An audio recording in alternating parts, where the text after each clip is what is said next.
Muita calma nessa hora, muita hora nessa calma. Eu sou o Felipe Barbosa, um escritor apaixonado por fantasia e horror, e esse aqui é mais um Nacionais Fantásticos. Para quem perdeu esse quadro no mês passado, ele tá salvo aqui na playlist. É um novo quadro do canal onde eu sempre vou trazer um booktuber ou influenciador literário para escolher um livro de fantasia nacional para que a gente possa discutir e aumentar aí o nosso repertório, porque literatura nacional fantástica, gente, tá bombando. E esse livro aqui, Vozes do Joelma, que a gente vai falar hoje, foi escolhido por um convidado muito especial que me surpreendeu com a escolha. Fiquei muito feliz com a escolha do Thiago Valente. Thiago, se apresenta aí pro pessoal. Oi gente, tudo bem? Eu sou o Thiago Valente, pra quem não me conhece. Sou criador de conteúdo literário aí na internet. Meu forte mesmo é o TikTok, mas tô aí nas outras redes também, no Instagram, no Twitter, no YouTube, tô começando agora também. E muito obrigado pelo convite, tô muito feliz de estar aqui. E aí quando você me convidou, esse era um dos que eu mais queria ler, então achei que seria incrível.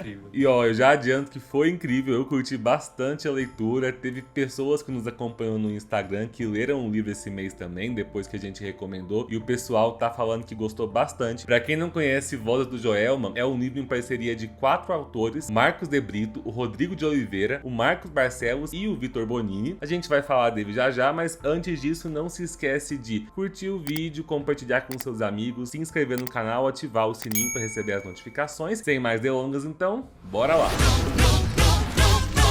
Thiago, então me conta aí primeiro como você ficou sabendo do Voz do Joelma e o que te fez indicar esse livro aqui pro quadro. Esse é um livro que eu já queria ler há muito tempo, mas eu tava numa Bienal, a última Bienal que teve aqui em São Paulo em 2018, e aí eu acabei numa mesa que tinham vários escritores de terror, de fantasia urbana, tinha muita gente lá. Era uma mesa daquelas principais da Bienal, no palco principal lá, e tava o Vitor Bonini e o Marcos... acho que era o Marcos Barcelos. Será que eu tô confundindo os dois? Espero não confundir. É um dos dois Marcos. Eu já conheci o Vitor, eu já tinha lido Colega de Quarto, eu amo Colega de Quarto, acho maravilhoso, que é um dos livros dele. E nessa mesa, o Marcos, ele pediu na época, a namorada dele em casamento, foi tipo um grande acontecimento e tal. E aí eu fui atrás da fofoca do casamento, foi incrível. Eu dei um leve surto ali na Bienal. E aí, no que eu fui procurar a história da fofoca do casamento, eu vi que eles tinham um livro juntos, os dois, com esses outros dois autores, o Rodrigo de Oliveira e o Marcos de Brito. E aí, quando eu vi esse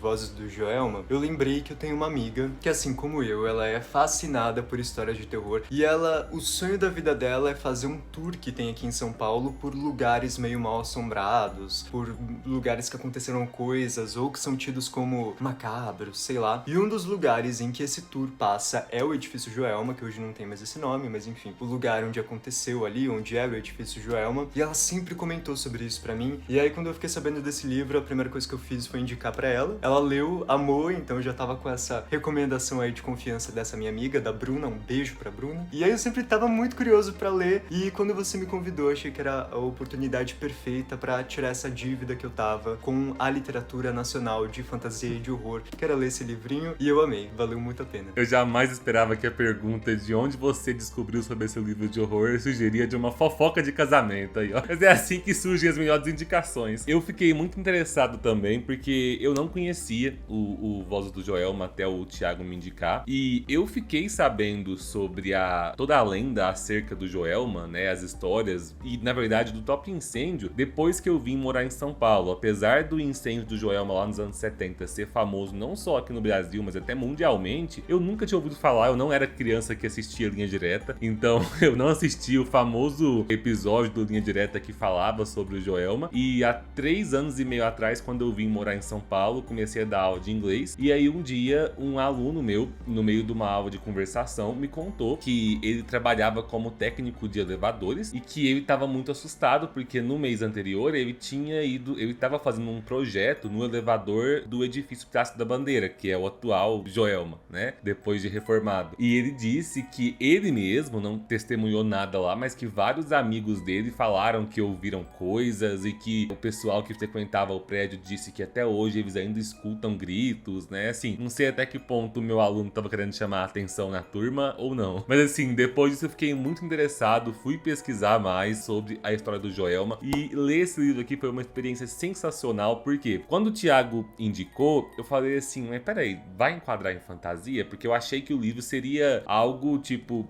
fatos e notícias sobre o Joelma mesmo, mas não, é inteiramente ficção e fantasia, porque os autores abrem a porta do sobrenatural aqui e inventam histórias muito massa em cima de fatos reais. E gente, eu amei essa leitura, foi um dos livros de terror mais angustiantes que eu li nos últimos anos, sabe? Tem contos aqui que eu tava torcendo pra que eles acabassem logo, porque eu não aguentava mais a agonia enquanto eu lia cada página. E você sabe que eu senti a mesma coisa, principalmente o segundo, depois a gente vai falar um pouquinho mais sobre eles, mas pra mim o segundo e o quarto conto foram assim sufocantes, e nesse ponto eu achei maravilhoso como os autores conseguiram trazer isso, trazer toda essa sensação de, cara, você tá num prédio em chamas, né? Não tem como isso ser uma experiência legal e agradável. Ah, e um detalhe que eu acho que vale a pena a gente ressaltar é que uma preocupação que eu tive quando a gente começou a ler o livro é se o que os autores fizeram não acabaria ficando uma coisa meio desrespeitosa, que de alguma forma eles pegassem pessoas reais que realmente existiram. E assim, na minha opinião, tudo aqui foi feito com muito respeito, porque eles tentaram ao máximo não utilizar personagens que foram pessoas reais. Os personagens que realmente existiram, que estão aqui no livro, tiveram seus nomes trocados, e principalmente nos 3 últimos contos, que são os que se relacionam mais diretamente com o incêndio em si, com a tragédia, os autores buscaram dar foco para outras questões, né? Vamos focar aqui numa ficção que a gente vai inventar, para não ficar focando tanto na tragédia que infelizmente levou aí várias vítimas. Então assim, eu acho que eles souberam como fazer um terror baseado em fatos reais de forma muito respeitosa. Então vamos começar falando sobre os contos. O primeiro conto, primeiro que antes de cada conto, meio que a gente tem um pseudo-narrador ali naquela, tem umas páginas pretas aqui no livro, em que a gente tem uma introduçãozinha antes de cada conto, e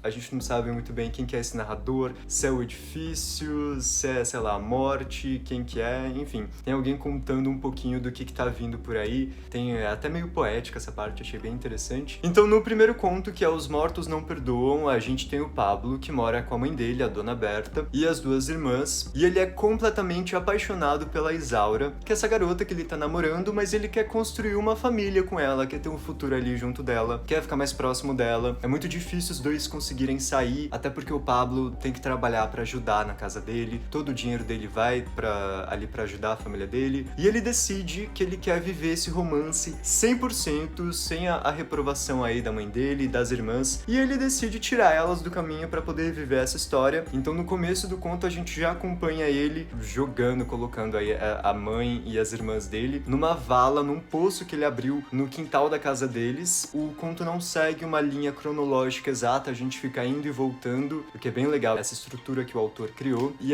ele começa a se envolver numa rede de mentiras pra tentar esconder o que ele fez. Enfim, já traz essa sensação de sufocamento mesmo, de meu Deus, será que ele vai conseguir sair dessa? Às vezes eu não sei mais se eu tô torcendo pra ele ou não, se eu quero que ele se safa, mas ele fez um negócio horrível. Então é uma experiência muito interessante, já logo de cara nesse primeiro conto. Sim, é muito louco porque a gente se sente realmente dentro da mente de um psicopata, né? A gente combinou que não daríamos spoilers dos contos nessa primeira parte do vídeo. Nem sei se esse conto aqui se enquadra muito bem em spoilers ou não, porque o próprio autor, o Marcos de Brito, já sabia que, como ele estava escrevendo um conto baseado numa história real, a maioria das pessoas já conheceria, né? Porque o crime do Poço é um crime que ficou muito famoso aqui em São Paulo, e realmente ele aconteceu não no local onde hoje é o edifício Joelma. E isso, na verdade, é uma mentirinha aí que a mídia criou para que divulgassem notícias falando que aquele terreno sempre foi amaldiçoado. Na verdade, o crime aconteceu numa casa que ficava a 1 quadra de distância do local onde depois seria construído o Joelma. Mas mesmo assim, é tudo ali no mesmo quarteirão, então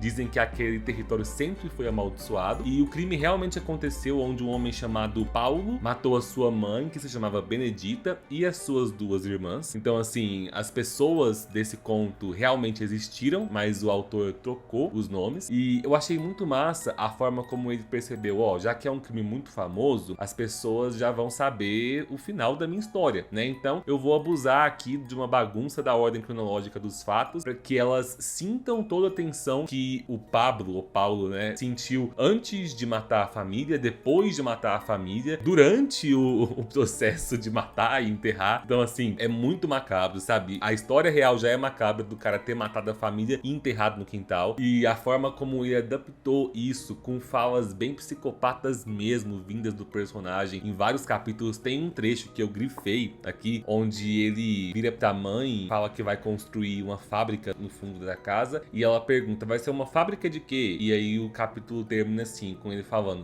adubo. Respondeu enquanto olhava para sua matéria-prima, que era a mãe. Então, assim, eu achei esse conto muito bom e já me deixou bem angustiado. O segundo conto é o Nos Deixe Queimar, do Rodrigo de Oliveira, e nele a gente vai acompanhar, no início dos primeiros capítulos ali, um homem chamado Gabriel, que é gerente de um banco que funciona no edifício comercial, que é o Joelma, e a gente já vê de cara que ele não dá muito certo com uma das suas subordinadas, que é a Samara, uma mulher que tá doida pra conseguir o cargo de gerente que ele ocupa. E a Samara, ela dá a sorte, digamos assim, de encontrar uma forma de tirar o Gabriel do seu caminho. Ela descobre uma pasta cheia de fotografias de crianças, cheia de pornografia infantil, que teriam sido supostamente produzidas pelo Gabriel, e ela consegue denunciar ele pra polícia. A polícia vem atrás dele pelo crime de pedofilia e pornografia infantil, e na tentativa do Gabriel de escapar do prédio, ele acaba caindo no vão das escadas e morre. E a morte do Gabriel naquele terreno vai acabar despertando uma antiga maldição do Vale do Anhangabaú, onde nada que morre naquele terreno permanece morto. E tudo de sobrenatural que o autor inventa nesse conto é, digamos, o que vai acabar causando o incêndio do edifício Joelma. Então a gente tem vários relatos nesse conto de tudo que as pessoas passaram enquanto o incêndio estava acontecendo, mas digamos que o autor buscou trazer uma causa mística pra tragédia. E, gente, esse pra mim é um dos contos mais sufocantes, sabe? Eu não consegui parar de ler ele, eu li ele de uma vez só, e eu ficava assim, meu Deus, o que vai acontecer? Menina, corre! Gente, é assim, eu acho horrível falar isso, porque é muito trágico, mas enquanto eu li esse conto, eu me senti no meio do incêndio. Então o autor conseguir te fazer sentir isso com a escrita dele, o cara tem que ser muito bom. Nossa, completamente foi uma das coisas mais desesperadoras que eu já li na minha vida, de realmente trazer essa sensação pro leitor. Enfim, é uma experiência bizarra e maravilhosa e horrível ao mesmo tempo, mas vale a pena, enfim. Então é nesse conto em que a gente descobre mais detalhes sobre como foi um incêndio na vida real, fora da ficção. O prédio Joelma, de fato, ele era alugado pro banco, que eu não sei se é Crefzu ou é Crefsul, a gente não vai conseguir tirar essa dúvida, ele nem existe mais, enfim, um banco de investimentos. E de fato, o incêndio foi iniciado por um meio que curto-circuito, por um problema ali no ar-condicionado. Então é óbvio que além desse todo esse cenário místico e fantasioso que o autor criou, tem um fundinho ali de verdade. A parte que mais me chocou no desespero das vítimas correndo é tanto a parte do elevador, mas que a gente vai comentar daqui a pouco no próximo conto, mas também a parte das vítimas em chamas pulando do prédio tentando se salvar, porque isso infelizmente não é ficção, foi real. Quem pesquisa um pouco sobre o Joelma vê, realmente teve uma boa quantidade de pessoas que tava pegando fogo no alto do prédio, realmente pulou de lá na tentativa de salvar a própria vida, mas acabaram morrendo pela queda. Então, assim, acho que apesar de ser uma obra de ficção, de estar dentro da fantasia, o autor soube trazer o desespero que aquelas pessoas provavelmente sentiram das páginas. Isso é triste, mas é feito de uma forma genial. E o próximo conto é Os 13, do Marcos Barcelos. Esse é um conto que traz aí até outras mitologias de outros países, eu acho que é o conto mais fantasioso, talvez, que a gente tem. E a gente acompanha esse protagonista, que é o Hamilton. Ele tá passando aí por dificuldades financeiras. Depois da morte da mãe dele, ele vai procurar ali ajuda pra poder enterrar, poder dar ali um funeral, um enterro digno pra mãe dele. E ele acaba cruzando o caminho do Hernani, que cuida e é o responsável pelo cemitério, que dá um emprego pro... Enfim, tô explicando bem por cima, né? Acontecem várias coisas até chegar nesse ponto. Mas ele dá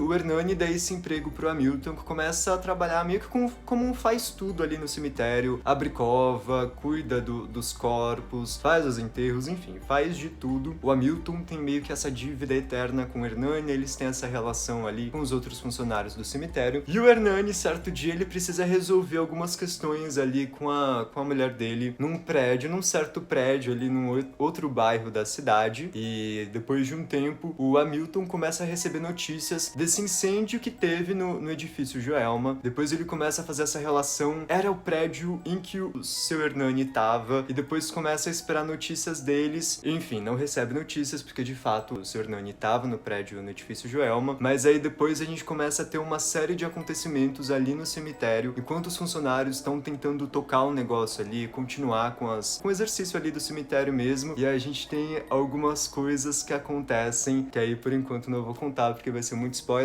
E dos acontecimentos reais que esse conto aborda, ele escolheu ali ter como foco a história dentro do incêndio do Joelma, que pra mim é a mais macabra de todas, que é a das 13 almas, que muita gente conhece aí. Pra quem não sabe, no incêndio real do edifício Joelma, tiveram 13 pessoas que tentaram fugir juntas, e mesmo todo mundo sabendo que você nunca deve entrar num elevador quando está ocorrendo um incêndio no prédio, essas 13 pessoas desesperadas entraram num elevador juntas, o que fez com que o elevador arrebentasse ali uma das cordas e ficasse pendurado, e as 13 pessoas foram carbonizadas vivas ali dentro. Foi como se o elevador virasse um forno, foi algo horrível, e os bombeiros, as pessoas envolvidas no resgate, disseram na época que foi uma das piores cenas já vistas quando eles abriram aquele elevador, porque as pessoas não tinham simplesmente morrido, elas estavam com os corpos completamente irreconhecíveis, e os corpos de algumas das vítimas tinham se fundido com as paredes de metal, algumas das vítimas tinham se fundido umas com as outras, então foi completamente impossível identificar quem eram essas 13 pessoas, e eles foram enterrados no cemitério São Pedro, que é o cemitério que o Hamilton trabalha ali no conto fictício, e até hoje ninguém sabe quem são, inclusive até hoje existe lá o túmulo no cemitério São Pedro com as 13 almas do Joelma, inclusive o autor coloca aqui no conto o epitáfio que está escrito no túmulo realmente, e existem lendas aqui em São Paulo de que as pessoas passam por aqueles túmulos e escutam vozes gritando, e que se você jogar um balde de água naqueles túmulos você vê fumaça saindo, porque em teoria as 13 almas estão sentindo calor até hoje, e muitas pessoas dizem que essas almas realizam milagres. Tem gente que vai lá e reza, faz pedidos para as 13 almas do Joelma. Então eu achei muito genial como o Marcos Barcelos conseguiu pegar essa lenda que é tão forte sobre essa tragédia e trazer ali para sua ficção. Não vou contar por enquanto como que ele relaciona essas 13 almas com a história do personagem dele, o Hamilton, mas eu senti que esse conto aqui foi o que mais me surpreendeu. Quando ele chega no final, as revelações que ele traz, eu falei, nossa, que massa. E eu acho que é o único dos 4 contos que o final não é, digamos assim, trágico pro protagonista. Tô relembrando aqui, eu acho que é o único, podemos dizer assim, final feliz que a gente tem, né, no meio de tanta tragédia. E chegamos no último conto, O Homem na Escada, do Vitor Bonini. E assim, é difícil pra mim falar qual é o meu conto preferido dos 4, mas eu sei que essa aqui é a minha personagem predileta de todos desse livro. Eu amei a personagem da Dona Solange, que é a protagonista dessa história. E não é porque ela é uma personagem extremamente agradável, mas porque ela é muito complexa, sabe? Que personagem que em alguns momentos você julga, em alguns momentos você ama, em alguns você quer abraçar. Nesse conto a gente acompanha o mesmo prédio, só que um bom tempo depois do incêndio, quando o prédio virou já uma ocupação. E a Dona Solange é um dos sem-teto que mora ali junto com a sua filha, Eugênia, uma filha que ela se esforçou para criar ao longo da sua vida sofrida. Só que agora ela tá tendo que lidar com a Eugênia grávida de um traste, um desgraçado, e essas palavras são dela, porque ela não dá nome pro personagem o tempo todo, ela só chama ele de traste, desgraçado, inferno, esse cara nojento, abusador, violento. Só que a Dona Solange tem um porém ali.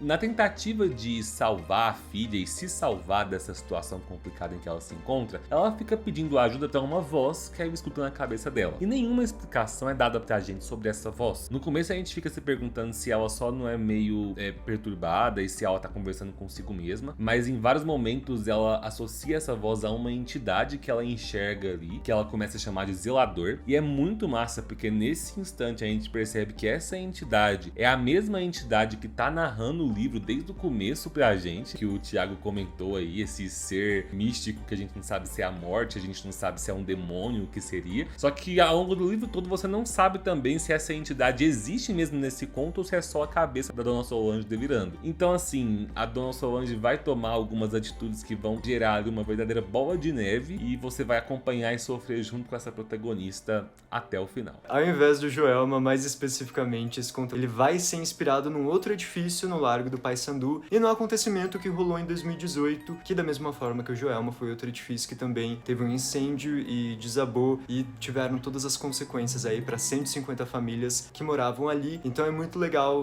não, é muito interessante a gente tá dentro ali da realidade dessas famílias, que é algo que a gente que mora aqui em São Paulo vê sempre essas famílias desabrigadas ocupando lugares que não estão sendo mais utilizados. Então o Vitor traz essa experiência pra gente estar dentro dessa realidade, dessa outra estrutura, dessa outra construção ali de hierarquia mesmo social e todo um outro funcionamento de rotina e dessas coisas. Beleza, a gente já falou todas as nossas considerações aqui sem spoilers, evitamos ao máximo. Então, no final do vídeo agora, a gente vai comentar sobre tudo que achamos. Caso você não tenha lido Voz do Joelma e queira ler antes de ver o final desse vídeo, não se esqueça então de, antes de sair daqui, seguir as redes sociais do Thiago, que estão todas aqui embaixo. Sigam para continuar acompanhando o conteúdo dele. Bora então falar do que achamos com spoilers desses 4 contos. Thiago, eu quero começar fazendo uma pergunta pra você. Na sua opinião, depois de terminar os 4, o que ou que coisa seria esse zelador? Essa entidade que narra o livro desde o começo pra gente e que no final atormenta a Dona Solange. Cara, pra mim, isso foi um negócio que... Eu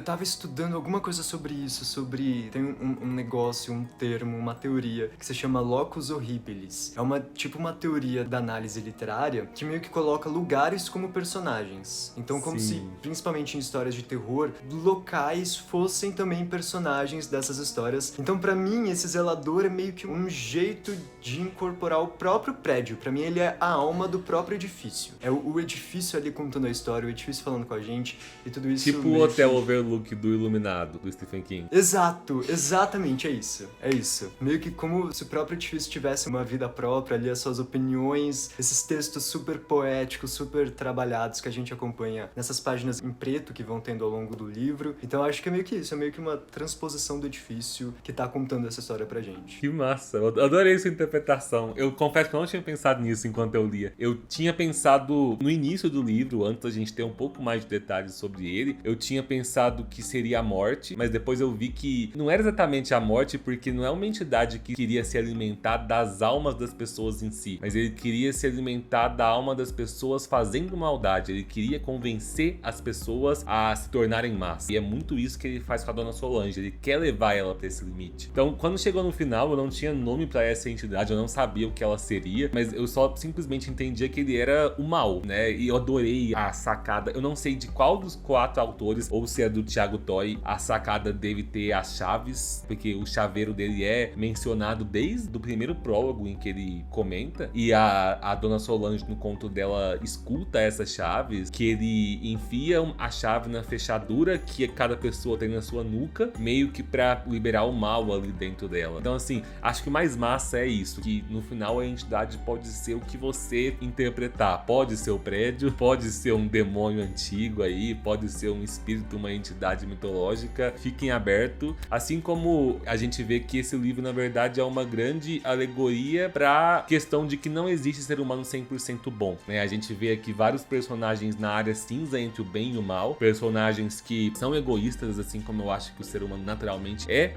uma criatura egoísta, e que pessoas que a qualquer circunstância que sejam levadas a algum limite podem realizar atitudes que a gente condenaria. E sobre isso, uma coisa que é muito massa é que quando você termina a leitura, não parece que você leu um livro de contos, parece um romance mesmo, sabe? Um romance que se passa em várias épocas, onde você acompanha vários personagens. Mas sobre o final de cada um dos contos, Thiago, o que você achou? Teve algum que te chamou mais atenção? Algum que você não esperava? Algum que você ficou assim, quê? Eu acho que o segundo, de fato, é o que traz o final mais perturbador. É o mais perturbador herói, assim, né? O segundo conto, eu acho que vai ser o pior sempre. E da mesma forma que toda a sensação angustiante que ele trouxe ao longo ali da descrição do pessoal no meio do incêndio, ele segue nisso até o final. E quando você acha que você já sacou o que estava acontecendo, você não sacou, e ele vai trazendo plot twist atrás de plot twist. Então a gente começa achando que o Gabriel é um grande de um pedófilo, tal. A Samara vai tentar acusar ele, leva a polícia lá. E aí a gente fica meio que num estado incerto, né, de se ele realmente morreu, se quando ele volta pra atacar a Samara e a amiga dela, se ele tá ali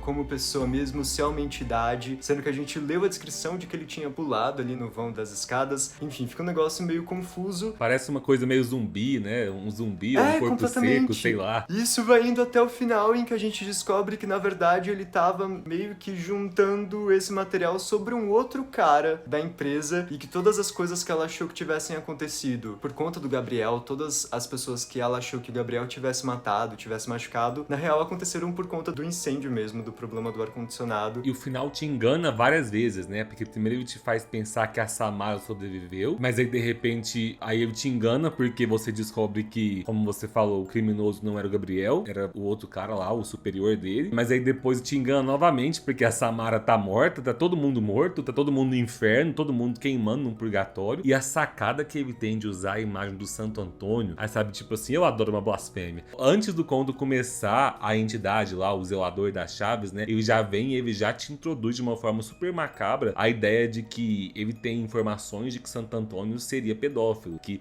ele era visto como o santo das crianças, além de santo casamenteiro, porque na verdade ele amaria crianças de uma forma um tanto carnal. E aí aqui tem todo um significado que o conto dá pra medalhinha de Santo Antônio. No final ela descobre a medalhinha no pescoço do cara que era o pedófilo real, e no final os pais dela encontram ela morta com a medalha nas mãos. E aí o Thiago falou aí, a gente não sabe o que realmente aconteceu, o que não aconteceu. E esse conto aqui é um conto pra você não entregar pra sua avó ler. Sua avó, que é devota de Santo Antônio, ficará ofendida. Eu não sei quantas vezes aqui na gravação desse vídeo, tanto eu quanto o Thiago usamos a palavra legal e depois nos corrigimos, né? Mas acho que essa é a definição desse livro. É tipo assim, horrível, trágico, triste, deprimente, blasfêmico. Amei. Muito bom. Amei demais. 5 estrelas. Me deixou sem dormir durante noites. Ótimo, favoritado. Mas da mesma forma que o segundo conto surpreende a gente, o terceiro também, porque a gente sente que tem uma entidade sobrenatural o tempo todo, que é o El Cuco. Eu fiquei muito feliz com ele trazer o El Cuco pra cá, porque eu lembro do El Cuco de um dos livros do Stephen King, em Outsider. O El Cuco é o vilão do livro, né, que seria a versão mexicana e da Cuca, né, que veio lá da Europa. Mas ele traz aqui uma noção de que o El Cuco estaria assombrando as almas e o sofrimento ali que tinha no cemitério, depois que as 13 almas, que os 13 corpos não identificados foram enterrados. Só que na verdade não é o Cuco coisa nenhuma, é o próprio pai do protagonista, o pai do Hamilton, que tá voltando ali pra tentar se aproveitar dele depois de ter abandonado o filho e a esposa há muitos anos. E eu achei muito massa essa noção de que o conto quebra todas as suas expectativas, mostrando que não, os piores monstros são os humanos mesmo. E as almas aqui, os espíritos, estavam tentando ajudar o Hamilton. Eu gostei pra caramba. Completamente. Tem um negócio meio Tim Burton, assim, né, no final, que é quando o pai tá lá brigando com o filho e aí as 13 almas vêm pra ajudar a puxar o pai, ajudar a levar ele pra baixo, assim, pro filho conseguir finalizar ali o negócio. Mas é muito doido, eu não tinha feito essa relação, é verdade, botar essa figura maléfica no humano, né, tirar do místico, tirar dos espíritos, dos fantasmas que estavam ali tentando ajudar. Demais, eu não tinha reparado nisso. É muito massa porque ele fala do pai dele o tempo todo no conto como alguém que ficou no passado. A gente não espera que o pai dele vai reaparecer. Então eu gostei pra caramba. Essa mistura de mitologias, de outras culturas, achei genial. Enriqueceu bastante a leitura e a nossa experiência mesmo, foi bem bacana. Eu acho que a única coisa que eu terminei indignado com esse livro é que eu quero um final digno pra Dona Solange. Quando eu terminei o último conto, eu só queria, gente, por favor, uma casa pra Dona Solange. Pense bem em quem você vai votar nas eleições em outubro, pra que o presidente garanta moradia básica pra todos e Dona Solange conquiste aí o seu cantinho, gente. Porque essa mulher sofreu pra caramba e merece a felicidade dela. Mas eu gosto muito desse... Foi o que eu comentei mesmo. Eu acho muito interessante nesse conto acompanhar toda essa estrutura. Cara, é uma estrutura familiar e hierárquica ali, completamente diferente. A questão das drogas, a gente tem a questão da filha dela, que engravidou desse cara que não quer saber mais. E aí ela mata esse homem aí sem nome. E depois ela descobre que tá relacionado com a menina que ela viu no começo. Enfim, é muito doido poder acompanhar essa outra realidade diferente das outras que a gente acompanhou nos outros contos e realmente se vê imerso ali na história daquela família. Sim, e Thiago, o mais massa é que esse é o único conto dos 4 que a gente não consegue ter certeza se existia algo sobrenatural ou não. Porque no segundo, o primeiro, quer dizer, talvez o primeiro também, né? No primeiro a gente pode ficar em dúvida se o Pablo tava realmente enxergando os espíritos da família dele ou se era só a consciência dele pesando. No segundo e no terceiro fica bem óbvio de que realmente existia algo sobrenatural, né? No Gabriel, depois nas 13 almas ajudando ali o Hamilton. Agora, nesse quarto conto, a gente pode entender que sim, aquela entidade que narrou o livro inteiro pra gente tava afetando a Dona Solange, mas se a gente quiser interpretar que essa entidade não existia e que era a mente da coitada alucinando ali, o conto funciona, né? Até porque chega no final, eu fiquei super perdido sem saber o que tinha acontecido com a filha dela. Eugênia teve um aborto, Eugênia morreu. Teve um momento que eu tava até me perguntando, essa Eugênia esteve grávida em algum momento realmente? Porque no final você não sabe mais o que é real e o que não é. E isso eu achei muito massa. E traz toda a confusão também do momento do incêndio, né? A gente fica perdido junto com ela, que cai ali na vala, é puxada, e depois tem que ser puxada de novo. Eu achei muito interessante essa confusão, tanto de um momento crítico ali do acidente que estava acontecendo, quanto de todas essas histórias paralelas. Tudo vira uma grande bola de confusão mental. Bom, acho que a gente já comentou bastante coisa. Acho que você pode ver pelas nossas caras sorridentes aqui que tanto eu quanto o Thiago adoramos pra caramba. Thiago, só tenho te agradecer por ter me feito ler esse livro aqui nesse mês, porque, ó, uma das melhores leituras deste ano que acabou de começar. Cara, pra mim foi também. É um negócio completamente diferente do que eu tenho lido em maior quantidade, assim. E, meu Deus, eu tava precisando muito disso. Eu tava precisando muito ler uma história assim. Eu que agora tô começando a escrever também uma história de terror, então tá servindo muito de inspiração também. Amei a experiência. Muito obrigado pelo convite. Amei estar aqui. Eu te agradeço pra caramba. Você que, assim como eu, também não conhecia esse lado fã de terror do Thiago, comecem a incomodar ele pra ele postar vídeos de livros de terror no meio dos vídeos pro TikTok que ele faz. Não se esqueçam de clicar aqui nos links pra conhecer as redes sociais dele, caso não conheçam. Caso tenham chegado nesse vídeo através do Thiago, se inscrevam aqui. Garanto que meu conteúdo presta também. E pra apoiar esse projeto Nacionais Fantásticos, que a cada mês traz aí um novo convidado com uma nova indicação de livro nacional, deixem aí nos comentários tanto outras obras que vocês gostariam de ver por aqui esse ano, quanto outros influenciadores literários ou autores também que vocês gostariam de ver como convidados no quadro. É isso aí, Thiago, muito obrigado, um abração pra você. Eu que agradeço, obrigado por terem assistido, gente, até mais. E é isso aí, um beijo e até a próxima.